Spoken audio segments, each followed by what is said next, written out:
زوجتي ماتت وهي بتولد، وفجأة أثناء الغسل المغسلة خرجت من أوضة الغسل وهي بتندهن وبتقولي الحق يا حاج تعالى شوف ايه اللي حصل. ولما رحت وشفت كانت دي المفاجأة بالنسبة لي. تعالوا اسمعوا الحكاية للنهاية، بس صلوا بينا على النبي عليه الصلاة والسلام في التعليقات. أنا تاجر كبير قوي وعندي 53 سنة، متجوز وعندي 3 بنات، والحمد لله ربنا رزقني وفاتح عليا من وسع، وعندي أكتر من سلسلة محلات غير الأملاك التانية، والحمد لله ربنا رزقني ب3 بنات.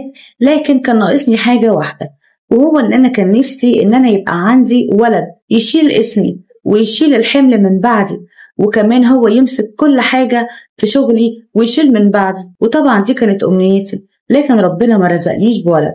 وانا دايما كنت بقول لزوجتي او بعرض عليها ان انا هتجوز في يوم من الايام، بس لما الاقي بنت الحلال عشان تجيب لي الولد اللي يشيل اسمي. وهي ما كانش عندها مشكلة خالص وكانت مقتنعة بالحتة دي. وفي يوم وانا رايح الشغل قبل ما ادخل المحل عندي لقيت لما كده حوالين المحل عندي والناس ملمومة قوي ومش عارف في ايه. جيت عشان اشوف في ايه، لقيت شابة صغيرة عندها بتاع 23-24 سنة واقعة على الارض. قلت لهم طبعا شيلوها وتعالوا دخلوها عندي. دخلوها عندي وقعدنا طبعا نفوق فيها، وبعد ما فاقت سألتها في ايه يا بنتي مالك، ايه اللي حصل؟ حكت لي حكايتها وقالت لي ان هي غريبة عن البلد دي، ان هي كانت عايشة مع مامتها في بلد تانية خالص، وباباها كان منفصل عن مامتها من فترة طويلة، ولكن مامتها لما اشتد بيها التعب وتوفت اضطرت ان هي تدور على باباها عشان تروح تعيش معاه. وهي كانت عارفة ان هو ساكن في المحافظة دي او في القرية دي، لكن معرفش فين بالظبط. طبعا البنت صعبت عليا جدا وصعب عليا ظروفها وان هي لوحدها. وطبعا قالت لي ممكن طيب ابات عندكم النهارده في المحل بالليل لغايه لما الاقي اي مكان اقعد فيه. انا طبعا يعني كأب وعندي بنات مرضاش ان بنتي طبعا تبات في محل لوحدها. عرضت عليها ان هي تيجي عندنا واعرفها على مراتي وعلى بناتي وافتح لها الشقه اللي في الدور الارضي وينظفوها لها كده بسرعة وتبات فيها لحد لما نشوف لها صرفة. طبعا قعدت تشكرني طبعا كتير، ولقيتها تاني يوم بعد ما راحت بقى وباتت جت تطلب مني طلب، وجت قالت لي معلش يا حاج انا كده كده ماليش حتة اقعد فيها وما عنديش اي حد اروح له، ممكن تعمل فيا جميل وان انت تشوف لي شغل اشتغل اي حاجة واقعد في الأوضة دي او في الشقة دي الصغيرة وانا ادفع ايجارها. طبعا كلامها برضو اثر فيا وبرضو احرجني. قلت لها طب ايه رأيك ان انت تقفي هنا في المحل عندي وربنا يكرمك ويكرمنا ان شاء الله ويبقى هو ده شغلك، وبرضو يا ستي يبقى السكن بتاعك هي الشقة دي اللي تحت. بصراحة البنت فرحت جدا بالعرض ده وفعلا دخلت واشتغلت عندي في المحل.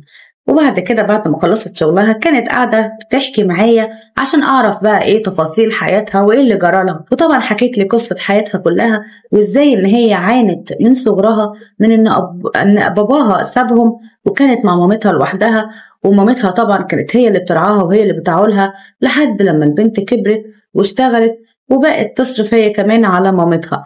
لكن مامتها كانت دايما بترفض أي عريس يتقدم لها لأن هي كانت هي سندها في الدنيا وما كانتش متخيلة ان هي ممكن تعيش من غيرها، وهي اللي بتخدمها وهي اللي بتشوفها في مرضها وكل الكلام ده. طبعا كلامها برضو أثر فيا جدا، ان ازاي برضو برضو تعمل كده بنتها ان هي تحرمها من الزواج او من حقها الطبيعي، لحد لما عرفت ان هي بقى عندها اصلا 39 سنة. انا كنت مديها عمر 23-24، لكن اتضح لي انها عندها 39 سنة وما اتجوزتش وبسبب والدتها. طبعا سمعت حكايتها وساعتها الموضوع دخل في دماغي كده وقلت طب ليه لا، طب ما انا كده كده كنت ناوي ان انا اتجوز وعايز ربنا يرزقني بالولد.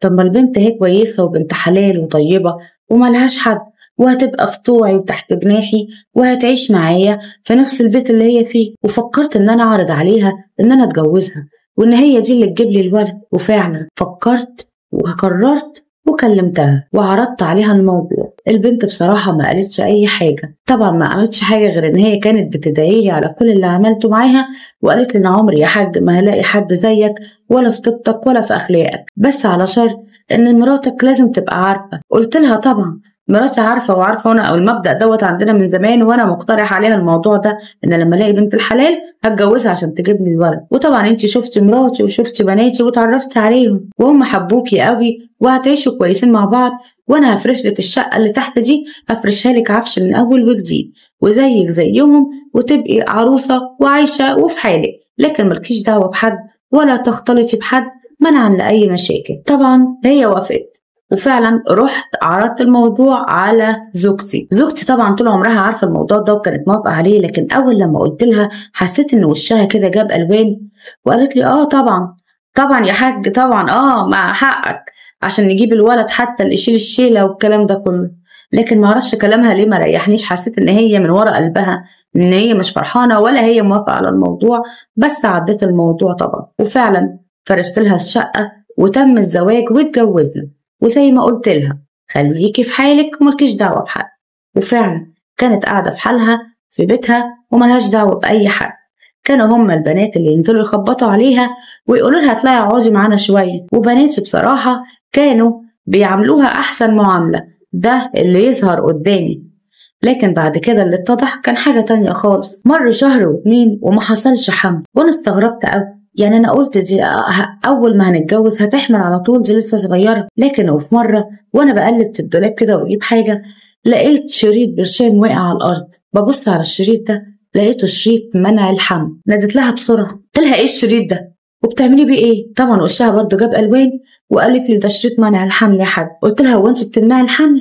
اذا كان انا متجوزك وقايل لك على مشكلتي ان انا عايز اجيب ولد يبقى سند ليا في الدنيا، وانا متجوزك عشان كده، تقومي تاخدي ده من ورايا؟ قالت لي بصراحه بناتك ومراتك خوفوني وقعدوا يقولوا لي ان انت طبعك وحش وان انت هتتغير عليا وان انت بعد كده هتاخد الولد وهترميني في الشارع، فبلاش تجيبي الولد احسن عشان تفضلي عايشه معاه تحت البيت على امل ان انت تخلفي. طبعا انا اول لما سمعت الكلام ده عرفت ساعتها نية مراتي وبناتي، وعرفت ان هم من جواهم مش ابيض زي ما هم كانوا موضحين لي ولا ان هم موافقين. لكن طبعا انا قلت لها زي ما انت مالكيش دعوه بحد ومالكيش دعوه بكلامهم، واعملي اللي انا بقولك عليه، وانت عمرك ما هتشوفي مني حاجه وحشه وانا هامن لك مستقبلك. وفعلا سمعت كلامي وفضلت في حالها، ولا بقت تطلع ولا بقت تنزل، لحد لما جه اليوم اللي عرفت فيه ان هي حامل. وساعتها كنت طاير من الفرحه لما عرفت الخبر ده. لكن طبعا الخبر ده ما فرحش ناس كتير زي مراتي وبناتي، لكن كانوا مبينين ان هم فرحانين. وبعد ما مرت شهور وبقت مراتي ما كملتش لسه الشهر السابع، يعني كانت ما بين السابع واول الثامن. فمره وانا قاعد في المحل لقيت مراتي وبناتي بيكلموني وبيقولوا لي الحق تعالى بسرعه، احنا خدنا مراتك ورحنا بيها على المستشفى، اصلها وقعت من على السلم. انا طبعا اتخضيت جدا، وطبعا طرت عليهم، وكانوا مقصرين ان انا اطلع اجيب لها كام حاجه كده غيار ليها عشان هتقعد في المستشفى.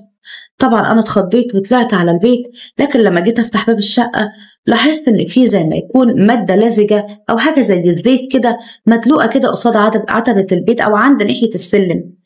ساعتها شكيت كده وراودني الشك ان ممكن يكونوا هم اللي عملوا فيها حاجه، لان مراتي ما بتروحش لحد، هم اللي ممكن يكونوا جرجروها عشان تنزل او تطلع ووقعت على السلم او حصل حاجه من هذا القبيل. خدت حاجاتها ورحت على المستشفى على طول. وطبعا اول لما دخلت لقيت الدنيا مقلوبه، وبقيت كل لما اسال حد في ايه اخبارها ايه يقول لي ادعي لها يا حاج.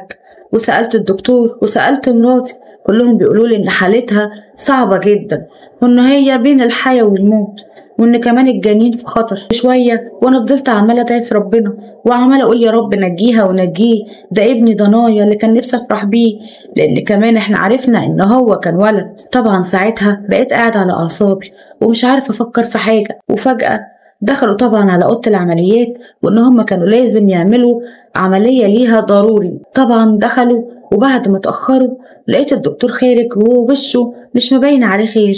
قلت له خير يا دكتور ايه اللي حصل؟ لقيته بيقول لي البقاء لله، مراتك اتوفت والجنين توفى في بطنها. طبعا ساعتها صعقه نزلت عليا ان هي طبعا اول حاجه توفت وهي في سن صغير، وان كمان ابني اللي انا كنت بترجاه من الدنيا ومستنيه العمر ده كله اتحرمت منه قبل ما يتولد. طبعا حزنت حزن الدنيا كله وبقيت قاعد عمال بعيط، ومراتي عماله تواسيني هي وبناتي، وانا ما بقتش فاهم في ايه ولا عارف ايه اللي حصل، لان كمان في ممرضه جاتلي بعدها وجات ندهتلي وقالت لي عايزاك يا حاج ثواني. رحت كلمتها ولقيتها بتقول لي ان مراتي دخلت عند المرحومه اللي توفت اللي هي برضو مراتي، وقعدت معاها شوية صغيرة. بعديها على طول حالتها ساءت جدا، وزي ما يكون ان هي عملت حاجة او ادت لها اي حقنة او اي حاجة، خصوصا ان هم لقوا اثر السرنجة مرمية على الارض. وطبعا قالت لي الكلام ده وانا ما كنتش عارف في ايه. انا قلت اكيد عايز بقايا العمل اللي بيعملوه اي حاجة، الممرضات. ما جاش في دماغي ابدا ان ممكن مراتي تعمل حاجة. المهم بعد ما خرجت طبعا وخلاص قالوا لي ان هي توفت واكدوا لي الخبر، دخلوها طبعا على اوضه الغسل عشان خاطر يتمموا المراسم بتاعه الغسل. وفجاه وانا قاعد بدعي وبقرا قران وبصبر نفسي، لقيت المغسله خارجه تجري جري من غرفه الغسل وبتقول لي الحق يا حاج، تعالى الحق شوف. قلت لها في ايه؟ قالت لي انا حاسه ان الجنين عايش، انا حاسه بنبض وانا بغسلها، حاسه ان في نبض، حاسه ان الجنين عايش. طبعا الكلام دوت خوفني وقلقني وفرحني في نفس الوقت. جرينا جري على الدكتور وقلنا له الموضوع اللي بتقوله المغسله، وخدوها تاني على اوضه العمليات. وفعلا كانت معجزه ربنا ان طلع فعلا في نبض في الجنين وان الجنين ما ماتش، وطلعوا الجنين والحمد لله. ربنا بالدعاء نجى ابني وطلع في حضني، وطبعا كنت فرحان قوي. لكن طبعا ما نستنيش زعل موت امه، وان هو يا حبيبي هيتربى يتيم كده من غير ام. طبعا بعد ما روحنا قلت لمراتي ان اعتبريه زي ابني وانت اللي هتربيه، خدي بالك منه انت وبناتي، ده خلاص حسي في الدنيا وسندكم من بعد، وهو اللي هيشيل الشيله بتاعتي. طبعا كلهم وعدوني وان هم هياخدوا بالهم منه والكلام ده كله. انا طبعا سبت في امانتهم وعلى اساس ان هم بيراعوه وبياخدوا بالهم منه. لكن معرفش ليه كان في غصة في قلبي كده مش مستريح لهم، حاسس ان في حاجة غريبة، حاسس ان هم السبب في وقوع مراتي من على السلم او المادة اللي كانت مرمية دي. وبرضو لما راحت المستشفى كلام الممرضة ما خرجش من دماغي، ان مراتي لما دخلت، ان هي زوجتي الاولى يعني، لما دخلت لمراتي التانية حالتها ساءت من بعدها على طول. شكيت في الموضوع وحكيت لواحد صاحبي وانا كنت قاعد شايل الهم، يا ترى بيعملوا ايه في ابني. طبعا صاحبي ساعتها اقترح عليا وقال لي روح في يوم كده وهي عند اهلها هي والبنات، روح ركب كاميرا في مكان كده ما تاخدش بال منه عشان تطمن وتشوف بيعاملوا ابنك ازاي من وراك. وفعلا استنيت اليوم اللي راحت فيه عند مامتها وخدت البنات معاها، وقمت رايح مركب كاميرا عشان اراقب فيها كل حاجه بتحصل. وقد كان، واللي انا كنت متوقعه حصل. وانا قاعد وبشوف الاحداث بتدور ازاي، لقيت طبعا ان الولد على طول مرمي لوحده ومفحوم من العياط، وفين وفين ان حد يدخل يبص عليه. وفي مره كان هو برضه مرمي على السرير وبيعيط، لقيت مراتي داخله عليه في الاوضه وماسكه المخده وعايزه تكتم نفسه، لولا ان بنتي دخلت عليها ومسكت المخده منها. ولقيت كده زي ما يكون فيهم مشاده بينهم، وخدت المخده رمتها من ايديها وقعدوا يتكلموا ويزعقوا شويه. وطبعا الموضوع طبعا انا صعقت اول لما شفت حاجه زي كده، طلعت على طول هوا فورا، طلعت على البيت بسرعه وطلعت واتسحبت عشان اسمع هما بيقولوا ايه. لقيت بنتي عماله تأنب فيها وتقول لها هو انت ايه جرالك ايه، انت كمان عايزه تموتي ده، مش كفايه موتي امه وكفايه انك عملتي كذا. انا سمعت الكلام من هنا ومش عارف جرالي ايه، موتت امه. قمت داخل عليهم قلت لها انت اللي موتي امه، انا قلبي كان حاسس.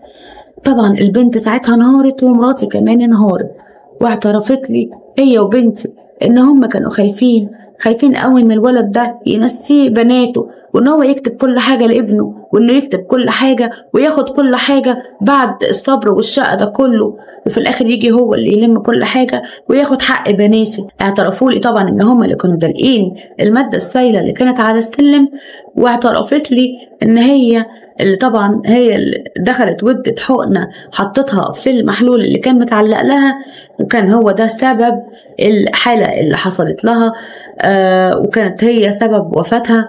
وطبعا انا اول لما سمعت حاجه زي كده طبعا قعدوا يتاسفوا لي ويستسمحوني، لكن انا طبعا ما كانش في دماغي حاجه غير ان انا شفت ابني قدام عيني بيحاولوا يموتوه، وكمان كانت مموته امه وهي سبب ان هو يعيش يتيم. انا طبعا اول حاجه عملتها طلعت على الاسم وعملت فيها محضر وبلغت عنها وبلغت عن جريمه القتل، الجريمتين ان هي قتلت امه وان هي حاولت تقتل ابني لولا ان بنتي حاشتها، وكله متصور ومتسجل بالكاميرات. وطبعا بناتي قعدوا يعيطوا لي ويقولوا لي ان امي هتتحبس وهنتحرم منها. قلت لهم اشمعنى هي حرمت طفل صغير حته لحمه حمراء، حرمته من امه، كان ذنبه ايه؟ امك بطمعها وجشعها هي اللي جنت على نفسها وجنت عليك، ولازم تاخد جزائها. اللي يعمل كده ويغدر ويخون ويقتل مره واتنين ملوش امان، ولا عمري اقدر امن لك ولا على نفسي ولا عليكي. وطبعا ناس كتير كانت بتغلطني، بس انا مش شايف ان انا غلطت، انا شايف ان ده التصرف الصحيح. ودي كانت الحكايه بتاعت النهارده. طمع والجشع وصل لايه؟ ان تقتل جنين وتقتل مالهمش ذنب الاتنين. لكن طبعا الدنيا ما بتسيبش، وربنا طبعا كما تدين تدين. واتخذت الام طبعا واتحكمت على الموضوع ده. انتوا رايكم ايه؟ تصرف الراجل كان صح ولا غلط؟ مستنيه تعليقاتكم، ولو اول مره تشوفوني ما تنسوش تعملوا لايك ومتابعه، واستنونا كل يوم في حكايه جديده او مشكله جديده من حكايات من القلب. دمتم في حفظ الله. مي علي.